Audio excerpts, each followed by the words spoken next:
السلام علیکم ورحمۃ اللہ وبرکاتہ۔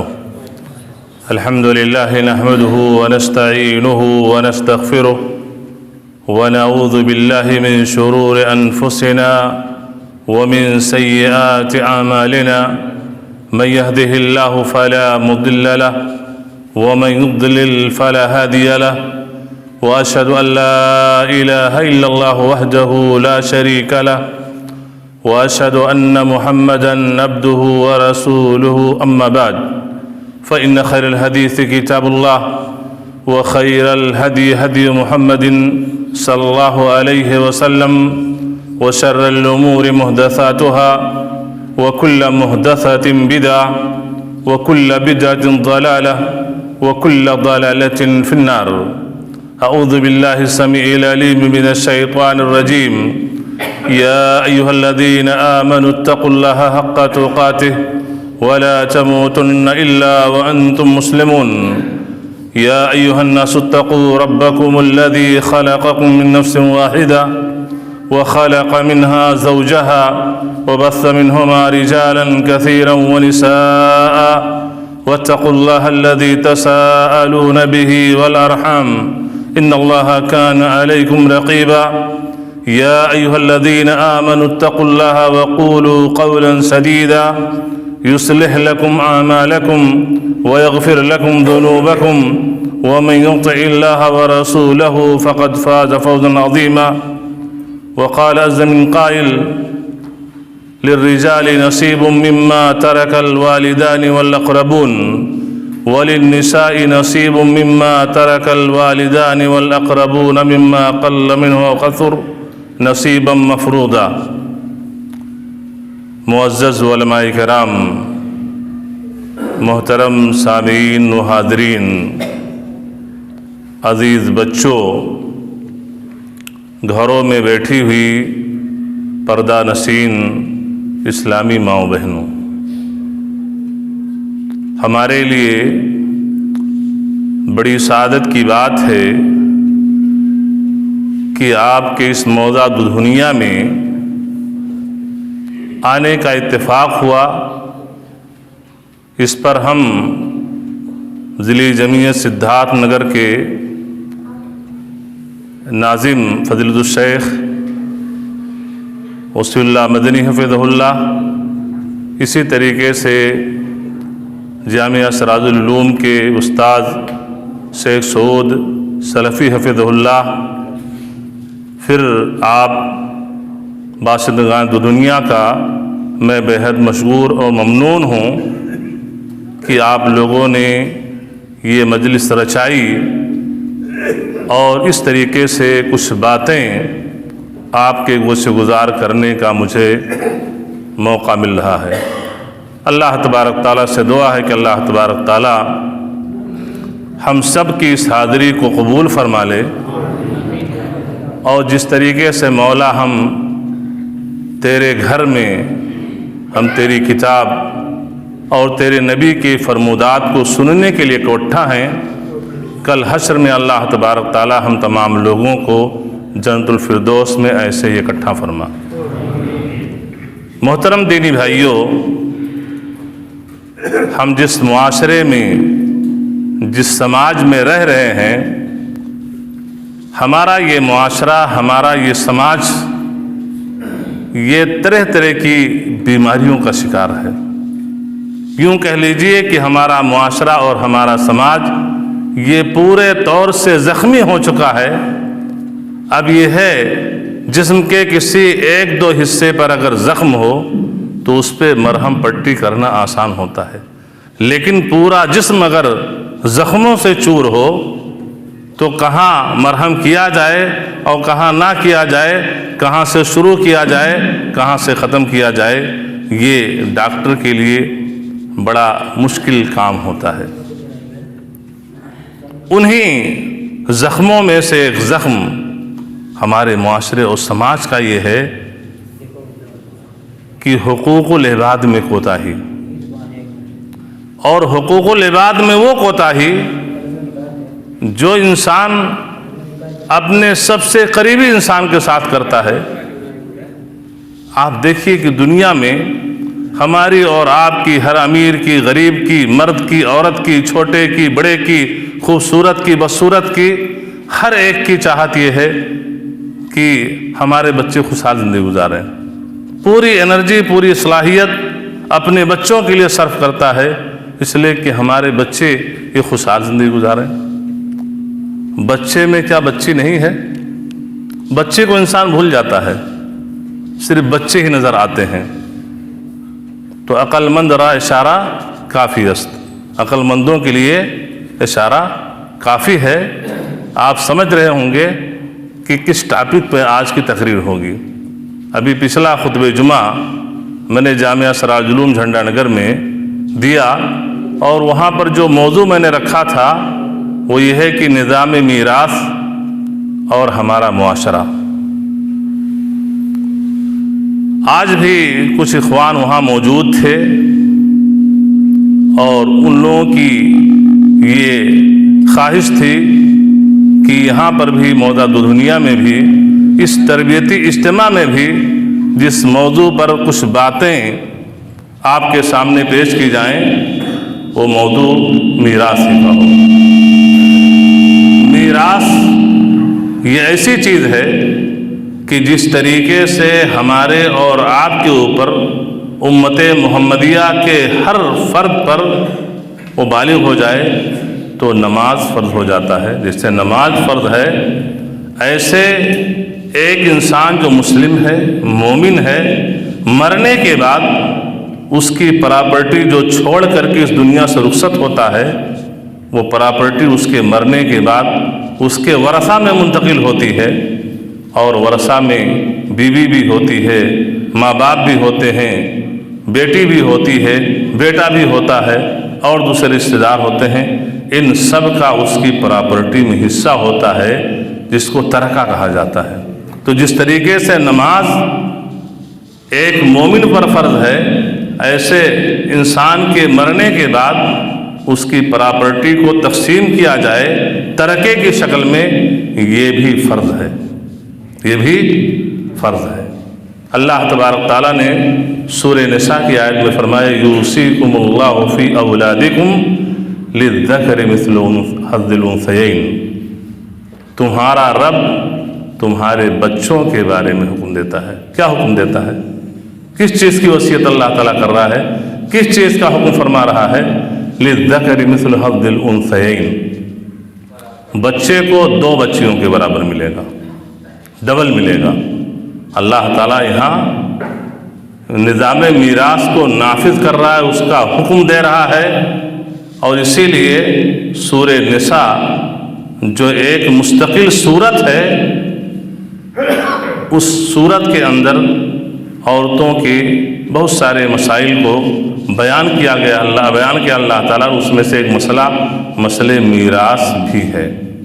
تو اللہ تعالیٰ نے اس چیز کو بانٹ دیا ہے کہ کس کو کتنا ملنا ہے.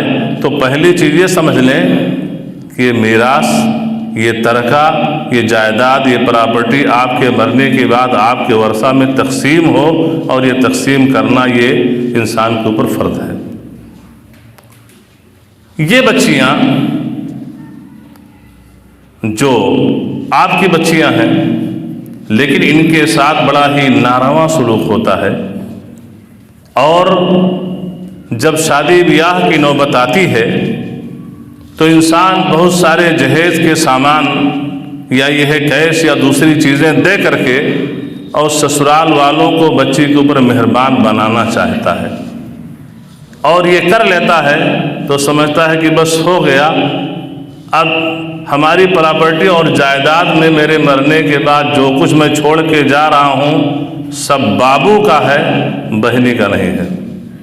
بابو کا ہے، بھیا کا ہے، لیکن بہنی کا نہیں ہے، بہن کا، بیٹی کا نہیں ہے. یہ چیز کیا ہے؟ یہ عین ظلم ہے. یہ بچی جو آپ کے لیے جنت میں جانے کا سبب ہے، یہی بچی آپ کو جہنم میں بھی لے جا سکتی ہے. سنن ابن ماجہ کتاب الادب کی وہ حدیث، اللہ کے رسول صلی اللہ علیہ وسلم نے ارشاد فرمایا من کان له 3 بنات فصبر علیہن وأطعمہن وسقاہن وکساہن من جدتہ کنا لہ حجابا من النار یوم القیامہ. جس کے پاس 3 بچیاں ہوں، ان بچیوں کے پانے پر اس نے صبر کیا ہو. تعلیم و تربیت میں صبر کی ضرورت ہوتی ہے، محنت و مشقت کی ضرورت ہوتی ہے. بہت ایسے موڑ آتے ہیں کہ صبر کی ضرورت ہوتی ہے. صبر کے ساتھ ان کی تعلیم و تربیت میں جو پریشانیاں آ رہی ہیں، جو دشواریاں آ رہی ہیں، صبر کر رہا ہے. اس کے کھانے کا، پہننے کا، پینے کا، علاج معالجے کا، سب چیز جو کچھ ہے A to Z وہ اپنی گاڑھی کمائی سے اس کے اوپر صرف کر رہا ہے. کیا اس کو ملے گا؟ کُنَّا لَهُ حِجَابًا مِّنَ النَّارِ يَوْمَ الْقِيَامَةِ.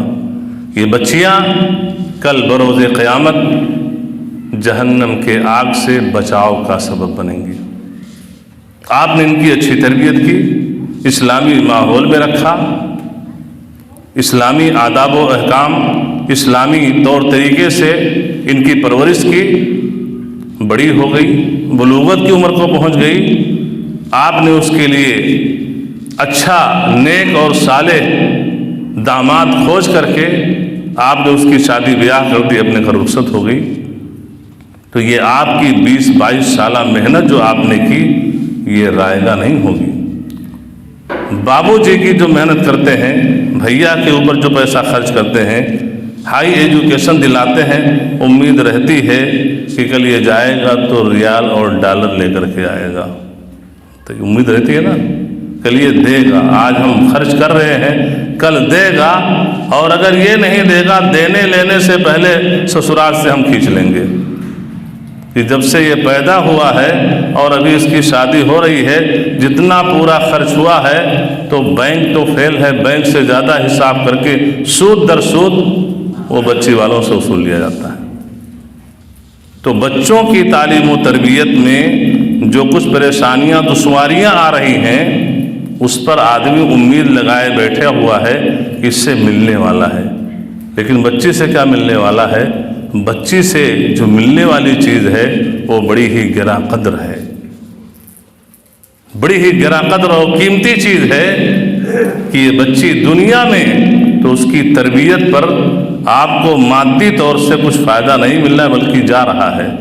لیکن کل موت ہوگی تو یہ بچی آپ کو جہنم کے آگ سے بچاؤ کا سبب بنے گی. اللہ تعالیٰ سے دعا ہے کہ اللہ تعالیٰ ہم سب کو بچیوں کی صحیح تربیت کرنے کی توفیق عطا فرما، اور بچیوں کی تعلیم و تربیت میں جو دشواریاں آ رہی ہوں، خندہ پیشانی کے ساتھ اسے قبول کرنے کی، اس پر صبر کرنے کی ہمیں توفیق فرما. تو یہ بچی آپ کے لیے جنت بھی ہے، جہنم کے آگ سے بچاؤ کا سبب بن جائے گی. تو جہنم کے اپوزٹ میں کیا چیز ہے؟ جنت ہے. جنت میں جانے کا سبب بن رہی ہے.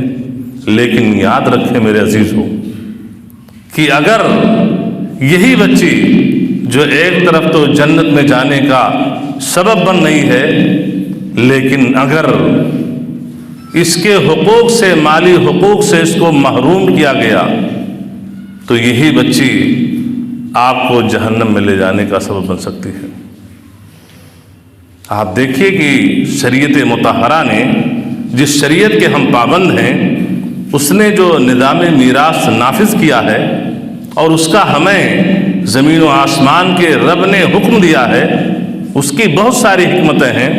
ان حکمتوں میں سے ایک حکمت اگر آپ ٹھنڈے دل و دماغ سے سوچیں تو ہمارے سامنے موجود ہے. ایسا بھی ہوتا ہے کہ باپ نے اپنی بیٹی کا رشتہ مالدار گھرانے میں کر دیا، ایک جاب کرنے والے سے کر دیا، ایک بزنس مین سے کر دیا. سب ہرا بھرا تھا، دکھ رہا تھا. عین ممکن ہے 1 2 سال 4 سال ہوئے، ایکسیڈنٹ ہو گیا، کسی حادثے کا شکار ہو گیا، داماد دنیا سے رخصت ہو گیا، بچی بیوہ ہو گئی، نواسے نواسی یتیم ہو گئے. کبھی ایسا بھی ہوتا ہے کہ آپ نے اچھا رشتہ دیکھ کر کے شادی کر دی، دنیا سے آپ رخصت ہو گئے، آپ کے رخصت ہونے کے بعد حالات کچھ ایسے بگڑے کہ جو بزنس مین تھا، جو کل دینے والا ہاتھ تھا، آج کاروبار ٹھپ ہو گیا، آج لینے والا ہاتھ ہو گیا۔ جو کل غربا، ایتام، مساکین اور دیگر وجوہ خیر میں خرچ کرنے والا انسان تھا، آج ایک ایک روپے کا محتاج ہو گیا۔ اور اس کی مثال دیکھنی ہو تو گزشتہ لاک ڈاؤن کی دیکھیے۔ کبھی ایسا بھی ہوتا ہے کہ میاں بیوی میں کچھ تو میں ہو گئی، طلاق اور خلا کی نوبت آ گئی۔ آپ تو دنیا سے رخصت ہو گئے، چلے گئے، 100-200 بیگھے زمین چھوڑ کر کے گئے، چوراہے پہ اوپن پلاٹ ہے، یہاں ہے، وہاں دکان، یہاں فیکٹری، یہاں گڈاؤن، سب موجود ہے، سب چھوڑ کے چلے گئے۔ کون اس پہ قابض ہوا؟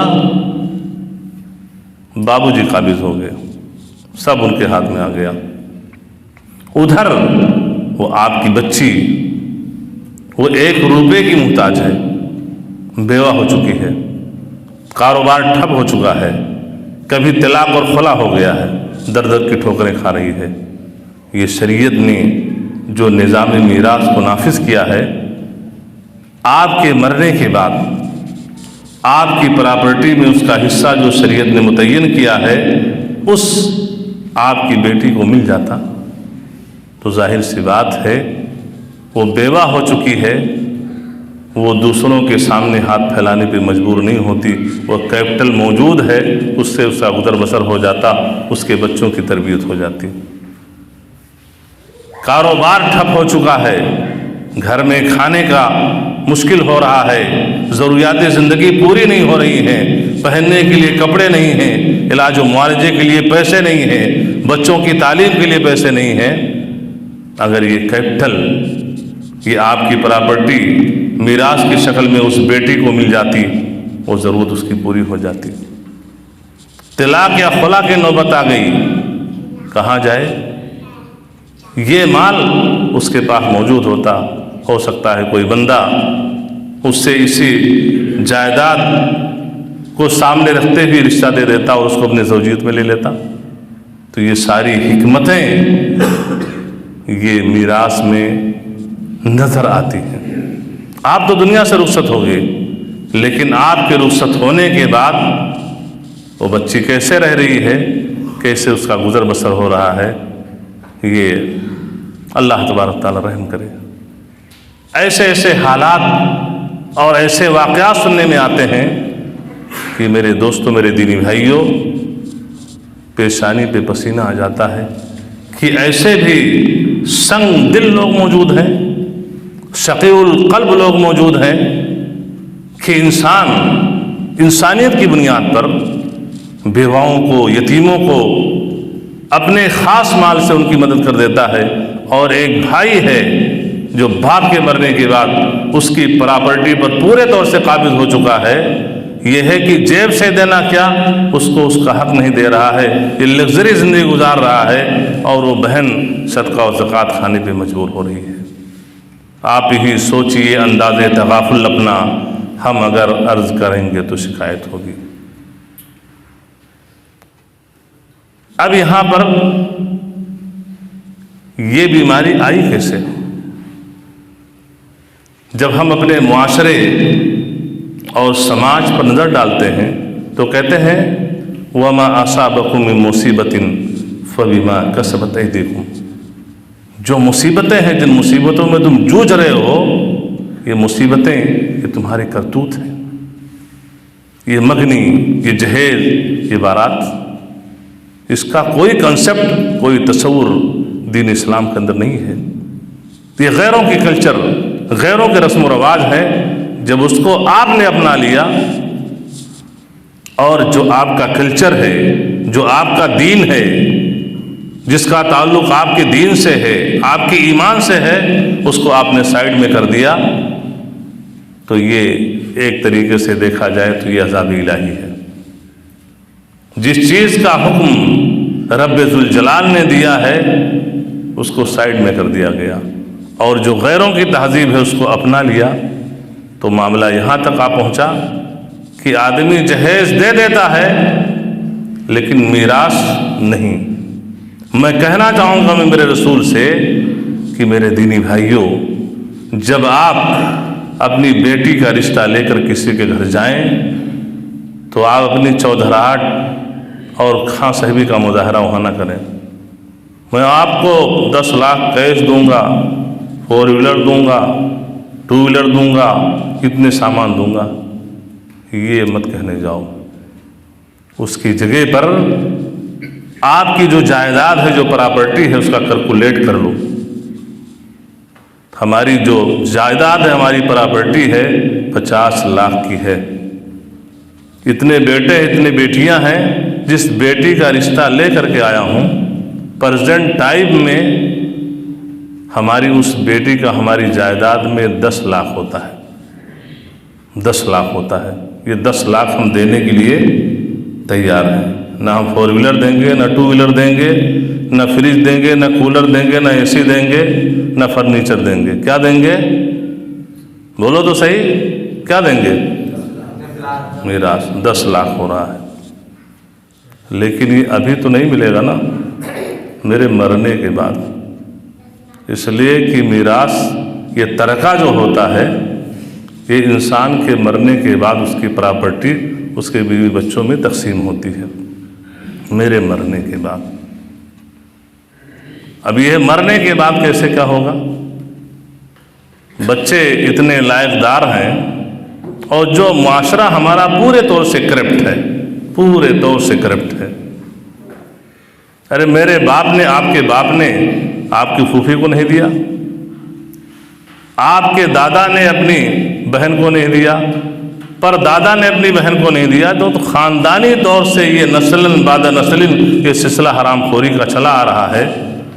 تو کون سی وہ گارنٹی ہے، ضمانت ہے کہ آپ کے نہ رہنے پر آپ کا بیٹا بھی آپ کی بیٹی کو، اپنی بہن کو پراپرٹی میں حصہ دے دے گا؟ ظاہر سی بات ہے، الا من رحم اللہ، الا کہ جس پر اللہ تعالیٰ رحم کرے، جسے ہدایت دے دے، وہ دے سکتا ہے، ورنہ پورے طور سے اس میں عالم ہیں، جاہل ہیں، امیر ہیں، غریب ہیں، ایجوکیٹڈ ہیں، نان ایجوکیٹڈ ہیں، تعلیم یافتہ ہیں، غیر تعلیم یافتہ، سب ملوث ہیں اس حرام خوری میں، سب ملوث ہیں۔ اور یہ ایک جرم عظیم ہے میرے دوستو، میرے دینی بھائیوں، کہ میراث سے بہنوں کو محروم کر دینا۔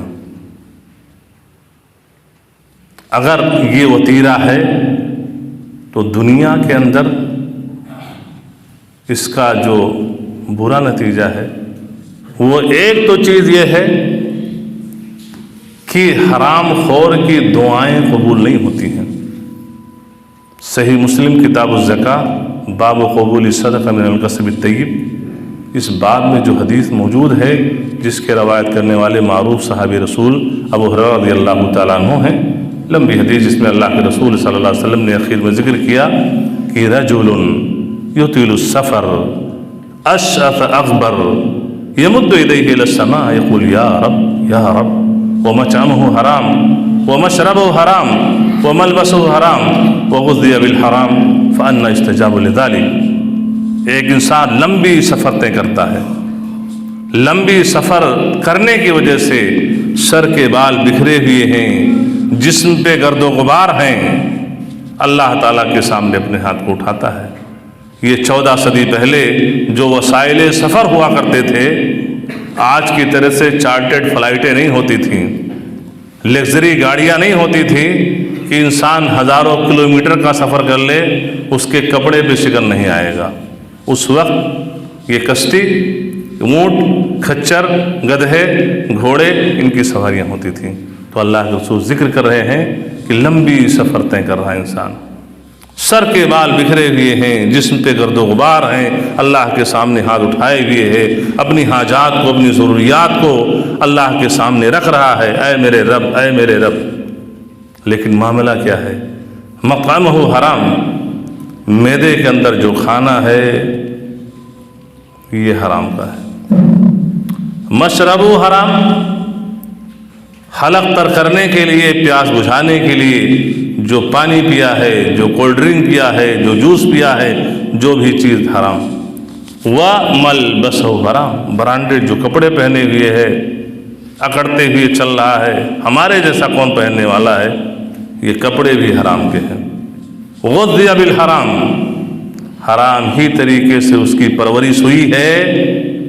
فَأَنَّى يُسْتَجَابُ لِذَلِكَ، ایسے انسان کی دعائیں بارگاہ الہی میں کیسے قبول ہو سکتی ہیں؟ تو کتنی بڑی محرومی ہے۔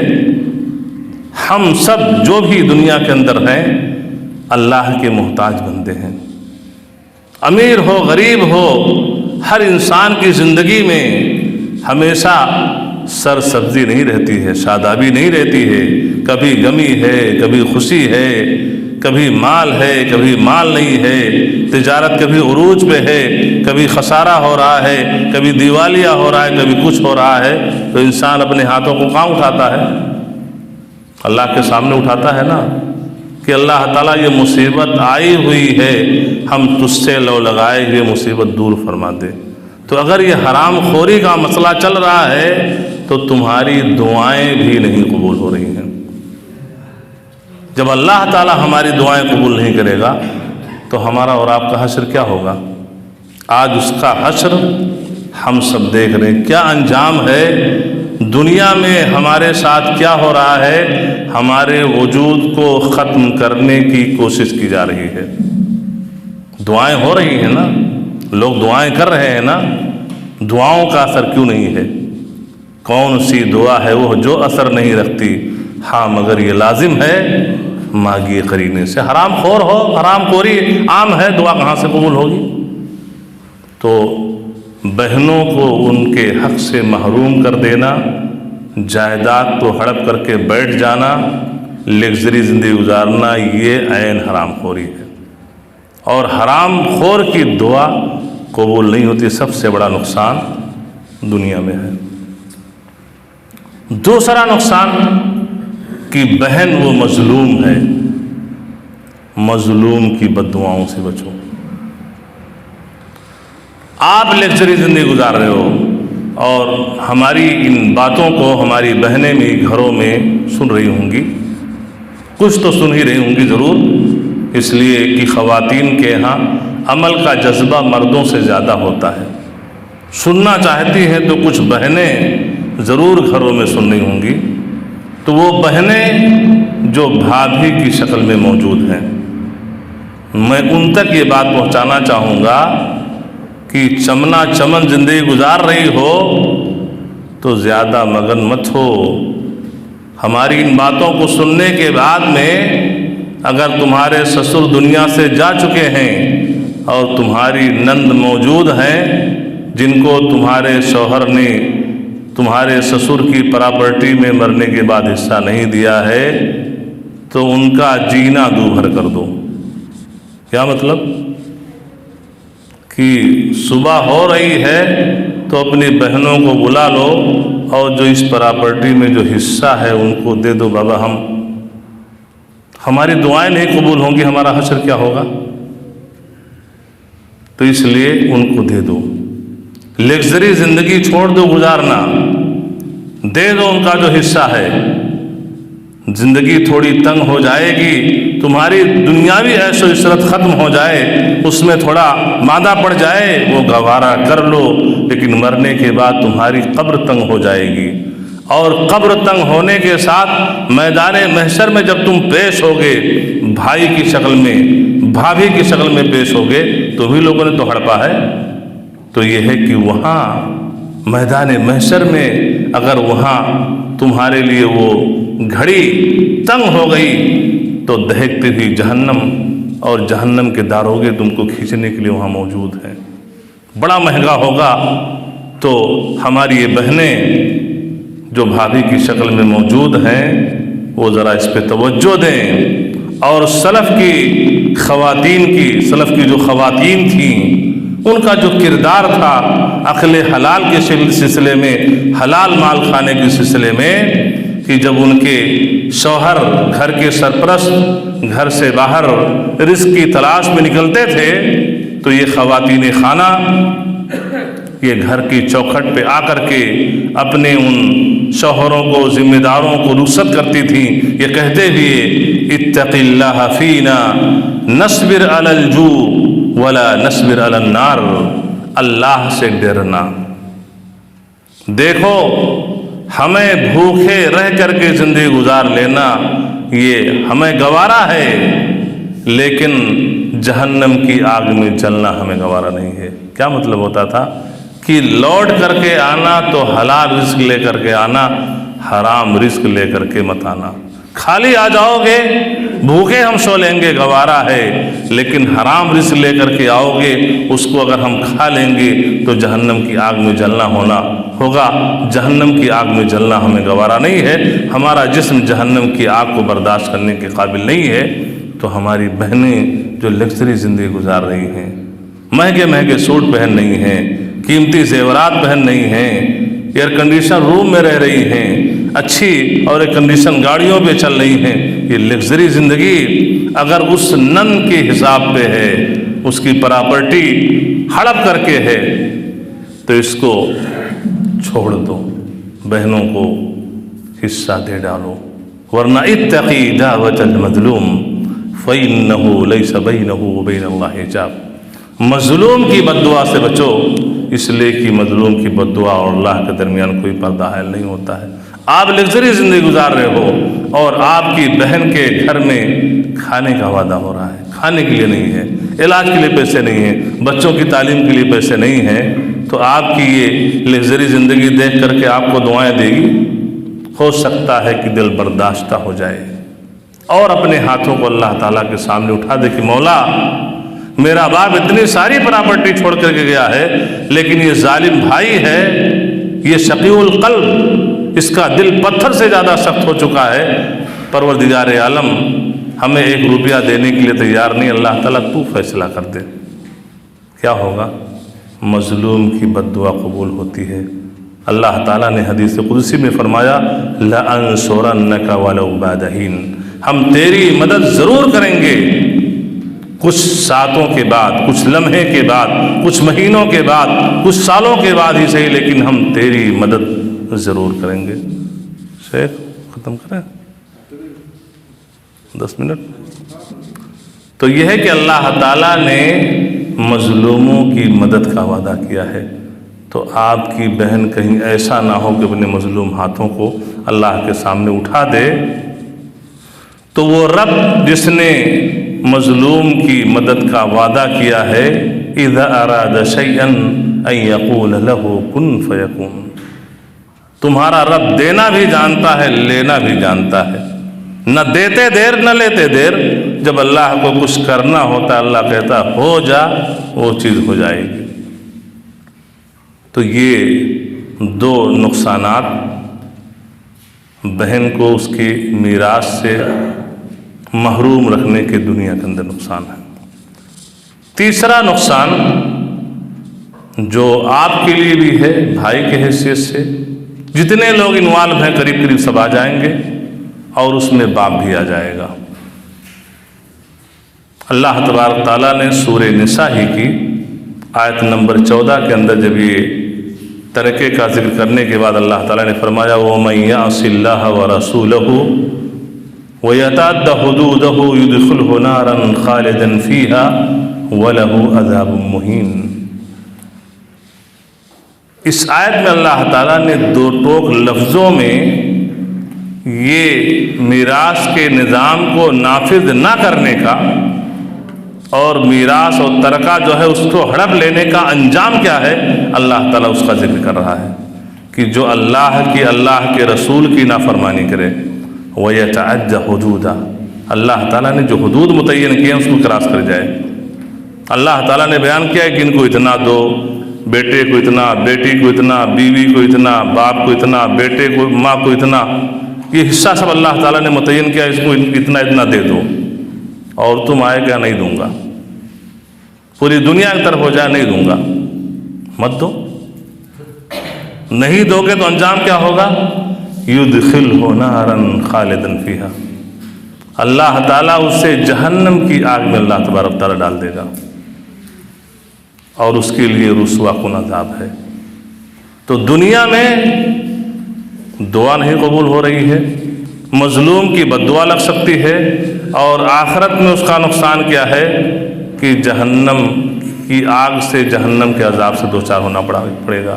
اسی لیے میں نے کہا کہ بچیاں جنت بھی ہیں، اس کی وضاحت میں نے کی، اور اس آیت کی روشنی میں یہ بچیاں جہنم بھی ہیں، یعنی جہنم میں لے جانے کا یہ بچیاں سبب بن سکتی ہیں اگر آپ کے مرنے کے بعد ان کو آپ کی پراپرٹی میں ان کا جو حصہ ہے ان سے محروم کیا گیا۔ صحیح مسلم کی وہ حدیث آپ نے منبر و محراب سے بارہا سنی ہوگی کہ اللہ کے رسول صلی اللہ علیہ وسلم نے جو صحابہ کرام سے پوچھا کہ مسکین کون ہے، صحابہ کرام نے جواب دیا کہ جس انسان کے پاس دینار و درہم نہ ہوں، ضروریات زندگی کے سامان نہ ہوں، ایسے انسان کو ہم قلاش، فقیر، تنگ دست، محتاج سمجھتے ہیں۔ اللہ کے رسول صلی اللہ علیہ وسلم نے فرمایا کہ میری امت کا مسکین وہ انسان ہے جو قیامت کے دن آئے گا، نمازی ہوگا، نماز کا پابند ہوگا، روزے کا پابند ہوگا، زکوٰۃ کا، حقوق اللہ میں نمبر 1 پہ ہوگا، لیکن جہاں بندوں کے حقوق آئیں گے، کسی کو مارا ہوگا، کسی کو گالی دی ہوگی، کسی پر تہمت لگائی ہوگی، کسی کا مال ہڑپ کر لیا ہوگا، کسی کا قتل کیا ہوگا، یہ سب کیا ہے؟ یہ بندوں کے حقوق ہیں، یہ معاملہ ہوگا۔ تو یہ سب مظلوم اللہ تعالیٰ کے سامنے آئیں گے، اس نے مجھے مارا تھا، اس نے مجھے گالی دی تھی، اس نے میرا مرڈر کروایا تھا، اس نے میرے اوپر تہمت لگائی تھی، اس نے میرا مال ہڑپ کر لیا تھا۔ ان مظلوموں کی لائن میں آپ کی بیٹی بھی ہوگی، آپ کی بہن بھی ہوگی، وہ بھی ہوگی۔ ماشاءاللہ حاجی صاحب تھے، پہلے شب میں رہتے تھے، تکبیر تحریمہ نہیں چھوٹتی تھی، تہجد گزار بھی تھے، روزانہ 1-2 پارے قرآن بھی پڑھ لیا کرتے تھے، سب ماشاءاللہ نفلی روزے بھی رکھتے تھے، نفلی صدقہ و خیرات بھی کرتے تھے، زکوٰۃ مال کا نکالتے تھے، سب کرتے تھے، لیکن بندوں کے حقوق میں زیرو۔ وہ بچی آئے گی، کہے گی ابو جان دنیا کے اندر تو سب کچھ بھائی جان کے حوالے کر کے چلے آئے تھے، میرا دے دو۔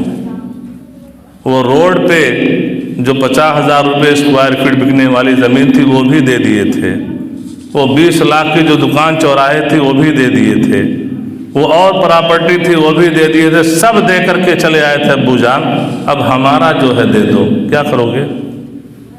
کیا ہوگا وہاں؟ چیک بک نکلے گا، چیک دے دو گے؟ فون پہ ہوگا، گوگل پہ ہوگا، کچھ ہوگا؟ کچھ نہیں ہوگا، نیکی اور بدی ہوگی۔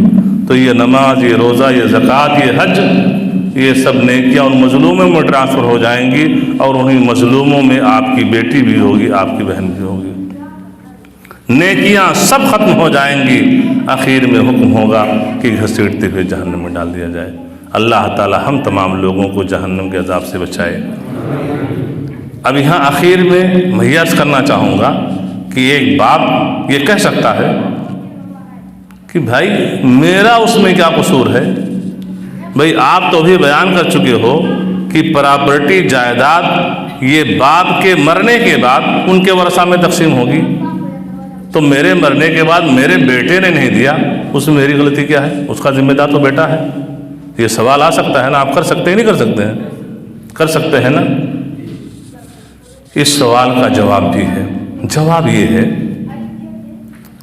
کہ جیسے وہ حدیث آپ نے سنی ہوگی، ان المیت یعذب ببکاء اہلہ، کہ انسان جو مر چکا ہوتا ہے اس کے اہل و عیال جب روتے ہیں، اور رونا نوحہ ماتم کی شکل میں، سینہ پیٹنا، بال کھینچنا، یہ کرنا، اور میت کی خوبیوں کو یاد کر کے رونا اور چیخنا چلانا نوحہ ماتم کی شکل میں، تو یہ حدیث ہے کہ میت کو عذاب دیا جاتا ہے۔ قرآن کریم کیا دعا لاتا ہے؟ ضرور وازرۃ وزر اخری، کوئی کسی کا بوجھ نہیں اٹھائے گا۔ تو انسان تو مر چکا، نوحہ ماتم کوئی اور کر رہے ہیں، تو اس کو کیوں عذاب ملے گا؟ اس لیے کہ وہ انسان جس معاشرے میں، جس سماج میں، جس سوسائٹی میں تھا، یہ چیزیں ہوتی تھیں، لیکن مرنے سے پہلے اپنے ورثہ کو اس نے نصیحت نہیں کی تھی، وصیت نہیں کی تھی کہ یہ چیز غلط ہے، میرے مرنے کے بعد ایسا مت کرنا۔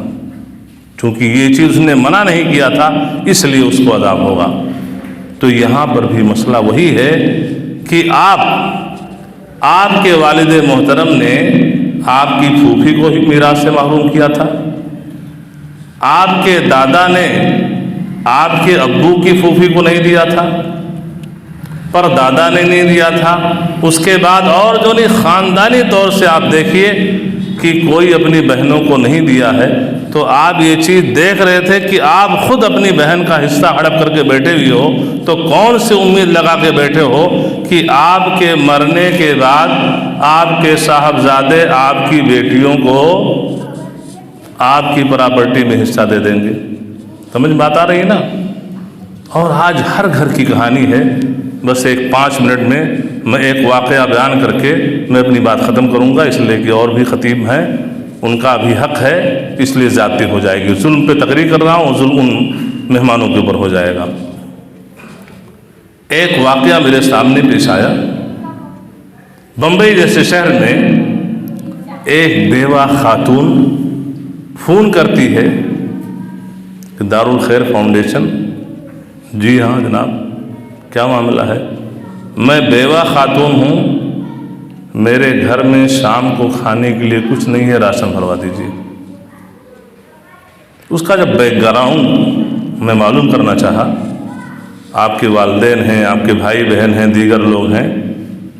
والدین نہیں ہیں، میں اکلوتی بہن ہوں اور میرا اکیلا ہی ایک بھائی ہے، اور میرے بھائی کا یہ نام ہے. بھائی کا نام لیتی ہے، وہ بھائی ایک کاروباری اور بزنس مین ہے، کیونکہ اس کے بارے میں نے کہیں سنا تھا.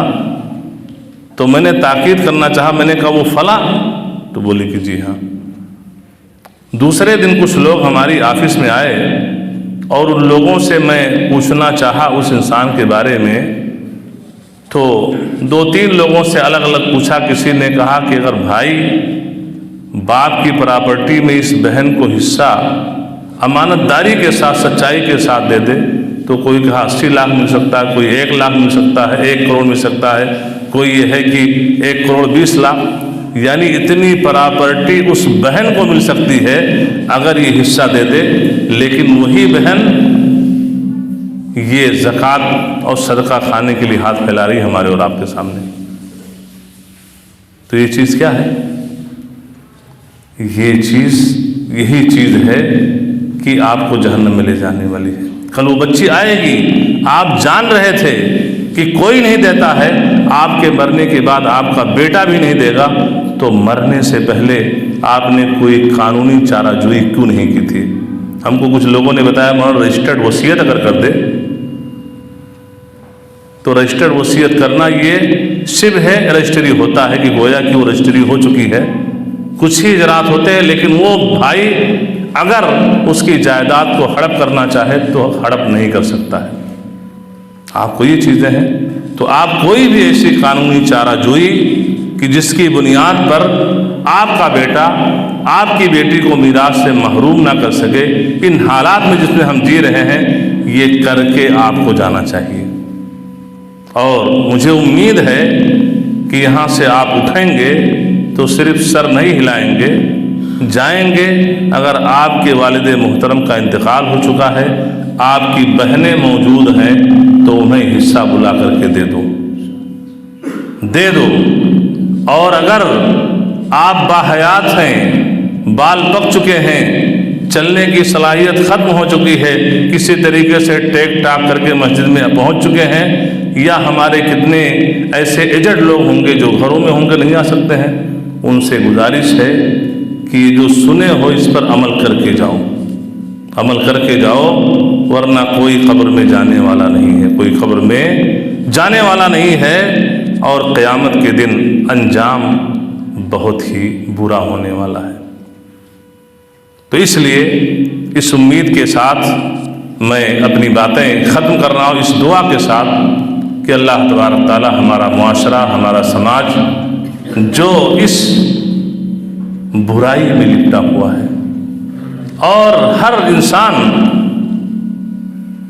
کے اندر یہ کمی موجود ہے جو بہت ہی اہم کمی ہے کہ ایک ہی ماں کے پیٹ سے بھائی بھی پیدا ہوا ہے، بیٹی بھی پیدا ہوئی ہے، لیکن اس کے حقوق کو اس طریقے سے ہڑپا جا رہا ہے اور انسان مزے کی زندگی گزار رہا ہے، اس کو احساس ہی نہیں ہے کہ یہ بھی ظلم ہے، یہ بھی ظلم ہے، یہ بھی جرم ہے۔ اللہ تعالیٰ سے دعا ہے کہ اللہ تبارک تعالیٰ یہ شقاوت قلبی، یہ سنگ دلی جو ہے، اللہ تبارک تعالیٰ دل پہ جو سیاہ دھبا پڑ چکا ہے، دل سیاہ ہو چکا ہے، اللہ تعالیٰ اپنی مشیت سے اور اپنی رحم و کرم سے اللہ تبارک تعالیٰ دل کے اس دھبے کو، اس سیاہ کاری کو جو ہمارا معاشرہ جس میں لپٹا ہوا ہے، اللہ تعالیٰ اسے دور فرما دے، اور ہمارے جو بھائی اس طرح کی ظلم اور زیادتی کے شکار ہیں، اللہ تعالیٰ قرآن و حدیث کی ان تعلیمات کے سننے کے بعد میں انہیں عمل کرنے کی توفیق عطا فرما دے۔ مولا جس طریقے سے تو ہمیں اپنے حقوق کی ادائیگی کی توفیق دے رہا ہے، مولا ہمیں بھی اس بات کی توفیق دے کہ حقوق العباد جو ہیں، بندوں کے جو حقوق ہیں، اللہ تعالیٰ ان حقوق کی ادائیگی کی بھی توفیق عطا فرما۔ وصلی اللہ علی نبینا محمد وعلی آلہ وصحبہ وسلم۔ والسلام علیکم ورحمۃ اللہ وبرکاتہ۔